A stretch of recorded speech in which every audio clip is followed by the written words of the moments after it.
जय हिंद। आज के इस वीडियो में हम डीएलएड थर्ड सेमेस्टर सामाजिक विज्ञान का प्रीवियस ईयर करने वाले हैं, जो एग्जाम के लिए काफ़ी महत्वपूर्ण है। इसलिए महत्वपूर्ण हो जाता है क्योंकि डीएलएड के एग्जाम में जो 60 से 70% प्रश्न है वो प्रीवियस ईयर से देखने को मिलते हैं। इसलिए प्रीवियस ईयर बहुत ही महत्वपूर्ण हो जाता है और इससे आपको एक अंदाजा मिलता है कि हमारी तैयारी कैसी है और हमें क्या-क्या पढ़ना है। तो चलिए बढ़ते हैं प्रश्नों की ओर। तो पहला प्रश्न है, बाबरनामा बाबर द्वारा लिखित एक है, महाकाव्य, कविताओं का संकलन, आत्मकथा, धार्मिक पुस्तक। जो बाबरनामा है, जो बाबर द्वारा लिखी गई है, वो क्या कहलाती है? आत्मकथा। आत्मकथा जब व्यक्ति अपने जीवन के बारे में स्वयं लिखता है, उसे क्या कहते हैं? आत्मकथा कहते हैं। और जीवनी, एक आत्मकथा होती है, एक होती है जीवनी। जीवनी किसे कहते हैं? जीवनी उसे कहते हैं जब व्यक्ति दूसरे व्यक्ति के बारे में, उसके जीवन के बारे में कोई दूसरा व्यक्ति लिखता है तो उसे क्या कहते हैं? जीवनी कहते हैं। और तो बाबरनामा क्या था? आत्मकथा था। यह बाबर के द्वारा लिखा गया था। इसे एक नाम से और भी जानते हैं, तुजुक ए बाबरी। तुजुक ए बाबरी, इस नाम से भी इसे जानते हैं।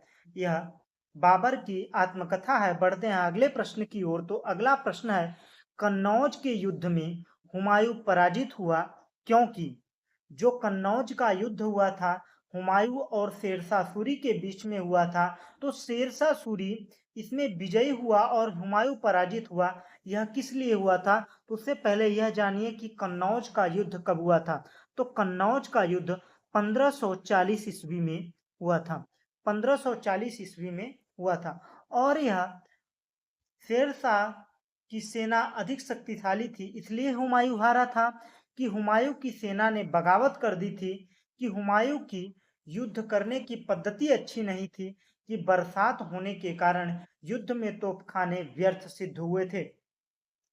तो जो कन्नौज का युद्ध हुआ था, इसमें हुमायूं पराजित हुआ था। क्यों पराजित हुआ था? कि बरसात होने के कारण, बरसात हो जाने के कारण तोपखाना जो हुआ वह व्यर्थ सिद्ध हुआ था। हुमायूं के पिता जो बाबर थे, जो मुगल साम्राज्य का नींव रखा था, उन्होंने इस तोपखानाओं के वजह से ही यह नींव रखी थी। जब इब्राहिम लोदी, पानीपत का प्रथम युद्ध हुआ था इब्राहिम लोदी और बाबर के बीच में, तो बाबर जब विजयी हुआ था तो किसके कारण हुआ था? तोपखाना और गोला की वजह से वह विजयी हुआ था।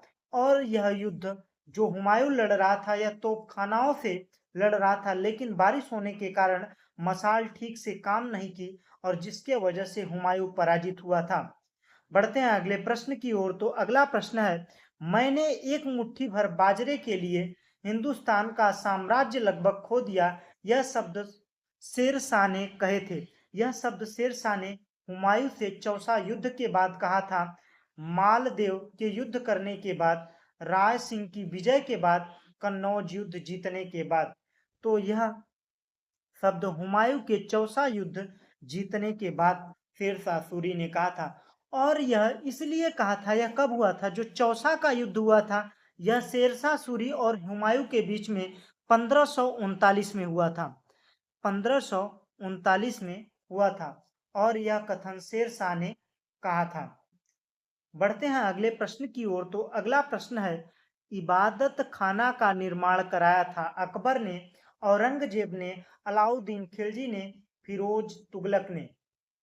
तो इबादत खाना का जो निर्माण कराया था वो कराया था अकबर ने कराया था। तो इबादत खाना का निर्माण 1575 ईस्वी में, 1575 ईस्वी में अकबर ने कराया था। और इबादत खाना में अनेक धर्मों के लोग इकट्ठा होकर धर्म के ऊपर चर्चा करते थे। यह कहाँ पर है? फतेहपुर सिकरी में है। और अकबर ने एक धर्म चलाया था जिसका नाम था दीन ए इलाही। यह धर्म किसने चलाया था? अकबर ने चलाया था। बढ़ते हैं अगले प्रश्न की ओर। तो अगला प्रश्न है, मराठों का सर्वाधिक उत्थान हुआ था संभाजी के काल में, शिवाजी के काल में, साहू जी के काल में। साहू जी के काल में ऑप्शन रिपीटेड है, तो मराठाओं का सर्वाधिक उत्थान शिवाजी के काल में हुआ था। विलय नीति का संबंध है नाना साहेब से, डलहौजी से, टीपू सुल्तान से, हैदर अली से। तो विलय नीति, इसे हड़प नीति भी कहा जाता है। यह कब शुरू किया गया था? 1848 ईस्वी से लेकर 1856 ईस्वी तक यह हड़प नीति या विलय नीति चली थी। इस नीति के तहत अंग्रेज क्या करते थे? जिस राज्य के उत्तराधिकारी नहीं होते थे, उस राज्य पर कब्जा कर लेते थे। और इसी की वजह से 1857 की क्रांति हुई थी। और यह विलय नीति, हड़प नीति कौन लाया था? डलहौजी लाया था। और डलहौजी के समय में कई कार्य हुए थे जो पूछा जाता है। तो डलहौजी के समय में रेल चलाई गई थी 1855 में। भारत में पहली बार रेल कब आया था? 1855 में मुंबई थाने में चलाई गई थी। और उसके बाद आधुनिक डाक सेवा की बात करें तो आधुनिक डाक सेवा की शुरुआत 1854 में डलहौजी ने किया था। बढ़ते हैं अगले प्रश्न की ओर। तो अगला प्रश्न है, संसद से तात्पर्य है। तो संसद में 3 अंग हैं, लोकसभा, राज्यसभा और राष्ट्रपति। ऑप्शन तीसरा सही होगा। बढ़ते हैं अगले प्रश्न की ओर। भारत के राष्ट्रपति का कौन सा अधिकार नहीं है? संकटकालीन स्थिति में घोषणा करना, विदेशी राजदूतों की नियुक्ति करना, उन्हें पद से हटाना, संसद को भंग करना तथा नए चुनाव का आदेश देना, लोकसभा के सदस्यों की नियुक्ति करना और उन्हें हटाना। तो लोकसभा के सदस्यों की नियुक्ति करना, उन्हें हटाना, यह राष्ट्रपति का अधिकार नहीं है। बाकी सभी अधिकार राष्ट्रपति के हैं। जो आपातकालीन की स्थिति, संकटकालीन की स्थिति है, यह कहां से लिया गया है? यह अमेरिका से लिया गया है। यह अनुच्छेद 352, 356 और 360। जो 352 अनुच्छेद है, इसमें उल्लेख मिलता है कि संकटकालीन स्थिति में, आपातकालीन स्थिति की घोषणा राष्ट्रपति कर सकता है जब बाहरी आक्रमण हुआ हो। और 356 के तहत राज्य में आपातकालीन स्थिति पर अनुच्छेद 356 के तहत आपातकाल घोषणा कर सकता है राष्ट्रपति। और अनुच्छेद 360 के तहत वित्तीय आपातकाल की घोषणा राष्ट्रपति कर सकता है। यह तीनों भी बहुत ही इंपॉर्टेंट है, इसको याद रखिएगा। बढ़ते हैं अगले प्रश्न की ओर। तो अगला प्रश्न है, भारत का प्रथम नागरिक होता है राष्ट्रपति, उपराष्ट्रपति, प्रधानमंत्री, लोकसभा अध्यक्ष। तो भारत का प्रथम नागरिक कौन होता है? राष्ट्रपति होता है। लोकसभा का सभापति कौन होता है? उपराष्ट्रपति होता है। और भारत की जो असली शक्ति किसमें समाहित होती है? प्रधानमंत्री में होती है। बढ़ते हैं अगले प्रश्न की ओर। सर्दियों में अंटार्कटिका में अंधेरा रहता है 6 घंटे, 12 घंटे, 24 घंटे, 48 घंटे। तो अंटार्कटिका में 24 घंटे सर्दियों में अंधेरा रहता है। यह इसलिए अंधेरा होता है, अंटार्कटिका में जो पृथ्वी है वो 23.5 डिग्री अपने अक्ष पर झुकी हुई, और 23.5 डिग्री अक्ष पर झुकी होने के कारण इन ध्रुवों पर झुकाव के कारण ही 6 महीने दिन और 6 महीने रात होता है। बढ़ते हैं अगले प्रश्न की ओर। अबीर गुलाल में उड़ता हुआ हल्का रंगीन पदार्थ, गेरू, चांदी, अब्रक, बर्फ। तो अबीर गुलाल में उड़ता हुआ हल्का रंगीन पदार्थ अब्रक होता है। ऑप्शन तीसरा सही होगा। बढ़ते हैं अगले प्रश्न की ओर। कर्नाटक के कैगा में स्थित है विद्युत उत्पादन केंद्र, परमाणु ऊर्जा उत्पादक केंद्र, रेलवे इंजन उत्पादक केंद्र, एल्युमिनियम उत्पादक केंद्र। तो कर्नाटक के कैगा में परमाणु ऊर्जा उत्पादक केंद्र स्थित है। ऑप्शन दूसरा सही होगा। भारत में डाक प्रणाली प्रारंभ की गई थी 1766 में, 1866 में, 1869 में, 1957 में। तो कब शुरू किया गया था? तो भारत में डाक प्रणाली प्रारंभ कब की गई थी? 1766 में। 1766 में क्लाइव के समय में यह शुरुआत किया गया था। और आधुनिक डाक सेवा कब शुरू किया गया था?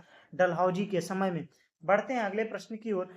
इंटरनेट पर प्रयोग किए जाने वाले www का विस्तृत रूप है wide web, Windows, well is well, world wide web, world with wit. तो WWW का फुल फॉर्म होता है वर्ल्ड वाइड वेब। ऑप्शन तीसरा सही। अकबर के दरबार के प्रमुख संगीतकार थे अबुल फजल, बीरबल, राजा टोडरमल, तानसेन। तो अकबर के समय में, अकबर के दरबार में प्रमुख संगीतकार कौन थे? तानसेन थे। यह नवरत्नों के नाम है और नवरत्नों में तानसेन भी सम्मिलित थे। अबुल फजल जो अकबरनामा लिखे थे, अकबर नामा किसने लिखा था? अबुल फजल ने। बीरबल जो बुद्धिमान और सलाहकार थे अकबर के दरबार के। और राजा टोडरमल वित्त मंत्री थे। राजा टोडरमल कौन थे? वित्त मंत्री थे अकबर के दरबार के। और तानसेन संगीतकार थे। बीरबल बुद्धिमान सलाहकार थे। बढ़ते हैं अगले प्रश्न की ओर। पानीपत का युद्ध किस किस के बीच लड़ा गया था? तो पानीपत का प्रथम युद्ध बाबर और इब्राहिम लोदी के बीच में लड़ा गया था। कब लड़ा गया था? 1526 ईस्वी में। और दूसरा युद्ध पानीपत का अकबर और हेमू के बीच में लड़ा गया था 1556 ईस्वी में। और तीसरा युद्ध लड़ा गया था मराठा और अब्दाली के बीच में 1761 में। 1761 में तीसरा युद्ध पानीपत का लड़ा गया था मराठा और अब्दाली के बीच में। बढ़ते हैं अगले प्रश्न की ओर। तो अगला प्रश्न है सिराजुद्दौला तथा क्लाइव के बीच में लड़ा गया था प्लासी का युद्ध, बक्सर का युद्ध, प्रथम मैसूर युद्ध, कर्नाटक का युद्ध। तो सिराजुद्दौला और क्लाइव के बीच में प्लासी का युद्ध हुआ था। और प्लासी का युद्ध कब हुआ था? 1757 ईस्वी में, जिसके तहत ही अंग्रेजों ने अपने शासन की नींव रखी थी, जिसमें सिराजुद्दीन दौला को अंग्रेजों ने परास्त किया था। बढ़ते हैं अगले प्रश्न की ओर। सहायक संधि प्रणाली का प्रयोग किया Lord Cornwallis, Lord Wellesley, Lord Hasting, Lord William Bentinck. तो सहायक संधि प्रणाली का प्रयोग किसने किया था? लॉर्ड वेलेजली ने किया था। 1798 से लेकर 1805 तक यह सहायक संधि प्रणाली का उपयोग किया गया।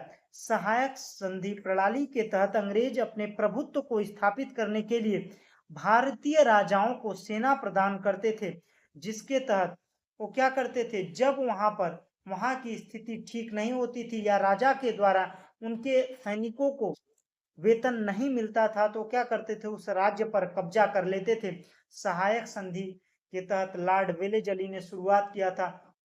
प्रसिद्ध गिर वन कहाँ स्थित है? गुजरात, अरुणाचल प्रदेश, मध्य प्रदेश, उड़ीसा। तो प्रसिद्ध गिर वन जो है गुजरात में स्थित है और यहीं पर एशियाई शेर पाए जाते हैं। बढ़ते हैं अगले प्रश्न की ओर। रबड़ किस प्रकार के वनों का वृक्ष है? मानसूनी वन, सदाबहार वन, मरुस्थलीय वन, ज्वारी वन। तो रबड़ किस प्रकार के वनों का वृक्ष है? तो यह सदाबहार वन है।